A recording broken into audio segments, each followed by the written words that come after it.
Alle nostre spalle la frana, i rumori sono quelli delle macchine che stanno lavorando. La situazione com'è, Sindaco? Allora, in questo momento stiamo mettendo in sicurezza il lembo di frana che insiste alle case di alcuni residenti in loco. La paura a Ligonto, frazione di Auronzo di Cadore, era scattata sabato alle 22 quando in pochi minuti la frana è arrivata a ridosso dell'abitato. 35 le famiglie evacuate.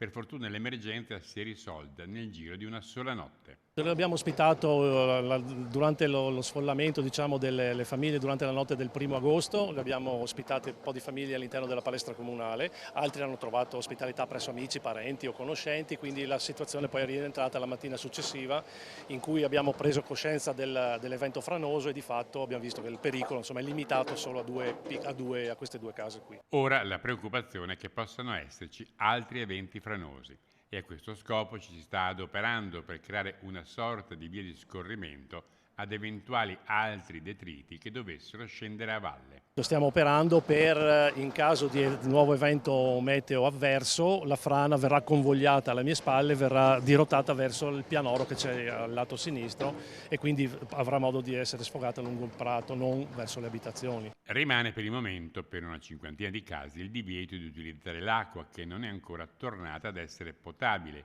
e che è sostituita dal rifornimento offerto da apposite autobotti.